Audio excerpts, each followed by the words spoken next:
Okay. I don't know. All right. Now we've been running here for about 3 hours.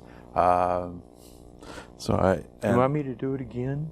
Well, you have other. Well, I think what I'd like to do here. I mean, we've actually worked pretty well through the list of things that we had out of Vietnam between the first session and this one.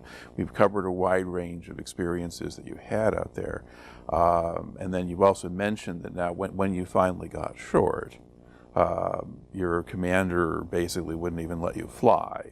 So Yeah. you had kind of a quiet time there. At the Well, I think he was worried. I mean, I'd done a tour and a half, back to back, in country, and everybody else is there for a year, whatever. Special Forces do a 6-month tour. They usually do 6 months and rotate it out and come back for 6 months and rotate it out. And I'd been there for 18, and I'd been made the executive officer of the aviation company and making all the briefings. And I don't know if he knew I flew the little girl to the Mountain Yard Village. I don't care if he does or not. I know he doesn't know I snapped Alert Patrol out. They knew something because I brought in and showed you. They gave me the award of the Red Banana. Doesn't mean anything to anybody before or after, and nobody else will probably know. But artillery colors are red, and bananas grow predominantly in the highlands. And they had come up with this award they gave once a month from the group headquarters to the officer that they thought was the most valuable player, like a VIP award. And they always gave it to an artillery-rated officer. I'm a warrant. I'm not an artillery-rated officer. I'm not in the artillery branch. They gave it to me. I mean, I went up to the old man's briefing like I did every morning, and there were times when they gave away, good term, they presented medals, and I have a drawer full of them because my mother rescued them out of the trash. And I don't think anything of any of them I've got, not a one. The award of the Red Banana, I had no clue it was coming. I had no idea what was going on. Again, it was a typical, everybody stand up, attention to orders. And they started reading it, and they ordered me to the front. I had no clue.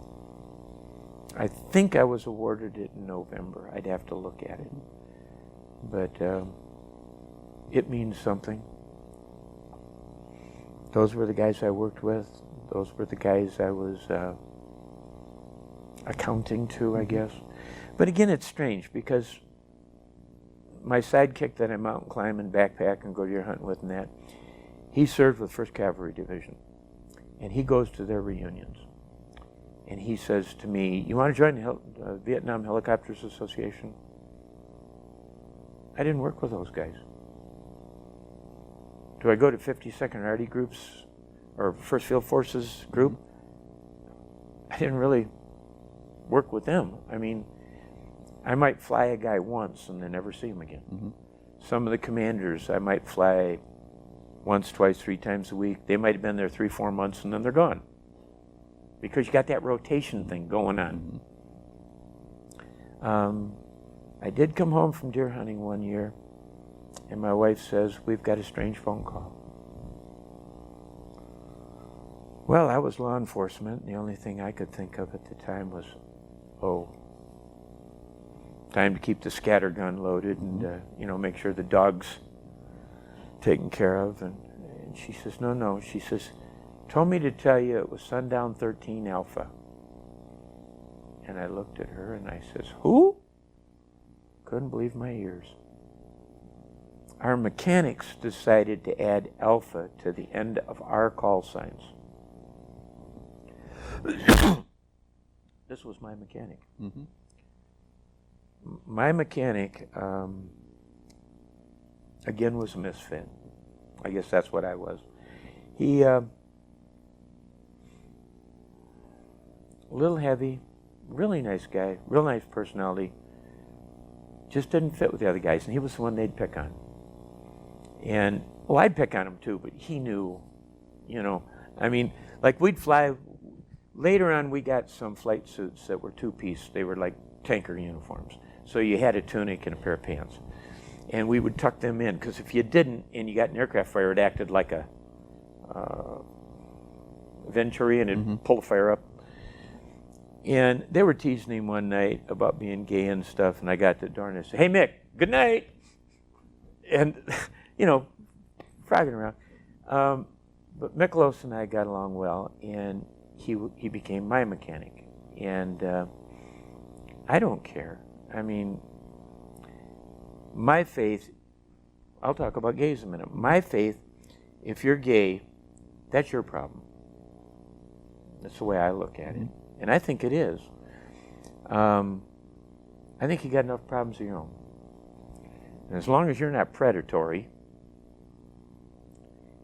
and I think that your sexual conquests with the ladies or with your wife or with some other partner is your business, not to stay your business, and doesn't belong in public. So I don't care. None of my business. And I tried to teach Mick to fly. That boy couldn't get the hang of it. He tried killing me more than the Viet Cong did. And he told my wife, he says, "I extended to stay in Vietnam because your husband was the only one that would let me fly." And Mick extended to stay. I found out about this after he did it. He extended to stay in Vietnam 6 months because I did. I went to Mick, I said, "What did you just do? You're dumb." You know, he wasn't going to get sent back that we knew of. Matter of fact, they sent him to Germany when he left there. He never did go back to Vietnam. I said, "You don't extend because I do. You don't live your life the way I do because you're doing it for you. You do what fits your bill. You do what floats your boat. You don't, you know." That bothered me for a while. When I went down to see him in Cleveland, I talked to him on the phone. We got back together. This is 40 years later. Went down to Cleveland. He's total disability. He had to get he took privately his own fat samples and sent them to a private lab to have them analyzed, and he's heavily exposed to Agent Orange. He later went back by the Freedom of Information Act and got verified. They sprayed the hill in Pleiku that we lived on 6 times we were there. Forget the free fire zones where nothing grows for 1,000 yards, where they kill it with something, and we're landing in that. You know, I knew I was exposed. It didn't take a rocket scientist to tell me that some reason something isn't growing out there in triple canopy jungle. Spray the hill we lived on? I can remember when they did it, it had a sort of a urine-y, I don't know how to explain the smell. And I can remember them spraying, and I thought they were spraying for mosquitoes. It just sort of fit. I mean, rice paddies all around our base. And I thought maybe they were spraying for mosquitoes. And they sprayed our hill for some, I have no clue why. To this day, I don't know why. It doesn't make any sense. Sounds like I'm lying to you. He threw they sprayed the hill 6 times where we were there. And yet they asking him, "Do you think you're exposed?" Oh. All right. I'm going to wind back around here. So you kind of got, so then was he there the full time you were there, or did they send him off after Almost he all the time I was there. I don't recall him not being there. Okay. I don't recall me being there before he was, or he being there after, or me going, you know, he going home and then I go home later. Okay. I know he extended after I did, so I think he stayed another month. All right.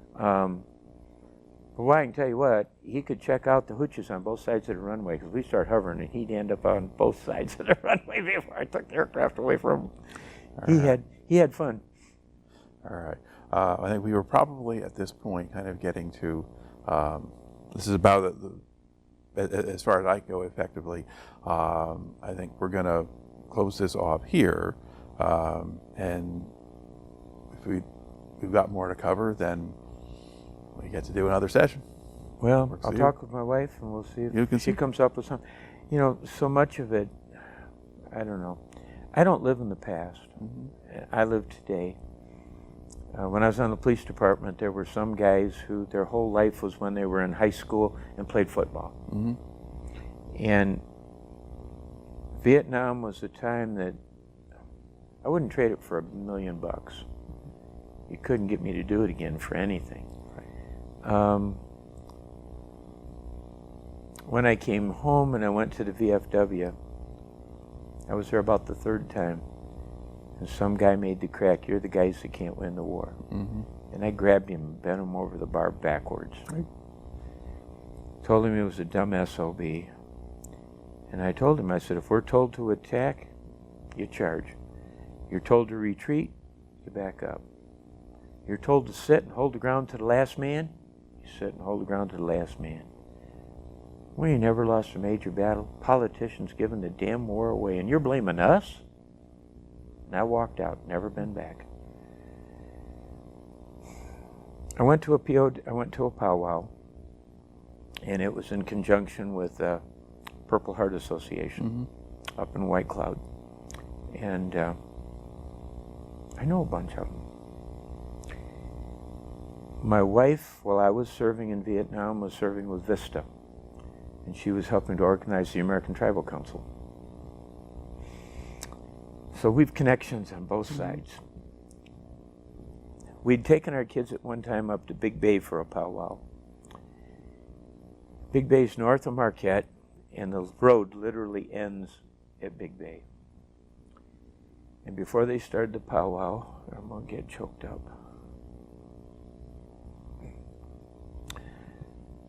They got on their PA system and they asked for all veterans to please come to the PA.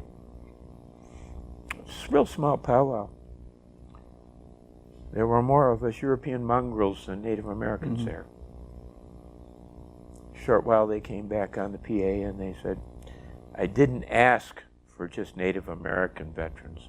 I know there's more veterans here. I want all the veterans to come over here. So I went over there. They gave me the American flag, gave us the tobacco, told us about their ceremony and why.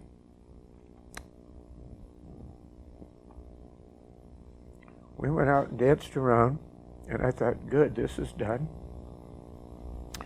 He then asked us to stop and face the outside of the circle. He told them we were the modern day warriors. We were the ones that protected their freedom and their right to worship, have their powwows. They have a word of thank you, Smegwitch. Wanted them to come out, shake our hands. Tell Smegwitch they had everybody come out. It would have been easier to fly into a hot LZ. I stood there, just solidly crying. This powwow, they did almost the same thing, except they didn't have everybody come out and shake our hand, which is good, because I couldn't have taken it. The guy from the VFW up there was out parading with us, and he was in TW's stuff, light tan uniform. That's a twill, a tight weave. And I told him it was an impressive uniform. I asked him about it. He says he was with the VFW up there. And I said, and I grew up running around through White Cloud, Fremont, Newaygo. I went to school in Ferris, lived in Muskegon. So I dated, matter of fact, gal I was engaged to lived in White Cloud. That's how I ended up getting the service. And he invited me, and he told me that they met at the senior citizens, I don't know what you call it, building. So I went the first Monday of the month there, and there were like 12 guys. And their talk, first thing when they got into new business, anybody needs help. They had read the statement from the VFW that we're here to support the troops, to support our vets, to support our widows and our orphans. Does anybody need help? You know, I know from being a medic and being a police officer and served in the military, they are not going to ask for help. Mm-hmm. And these guys are going down the list of people they know in their own community. There's like 12 of them, and they come up with 6 people that really need help, and their group's going to be helping them. Mm-hmm. And this VFW's meeting, and there's no bar. You don't need a gas mask. There's a couple of them that are smoking, but I mean, you don't need a gas mask. They meet once a month to take care of their own and look after the rest, and this isn't a bunch sharing old war stories or puffing chests. Or matter of fact, you got to go looking to find out. In I dare say probably half of that group are Purple Hearts. Mm-hmm. Found a group I can join. All right. I think that probably gives us a good spot to close this session on. So again, thank you very much. You have had just a tremendous amount of material to share, and hope we can arrange to get more of it in the future. But thank you. You're welcome.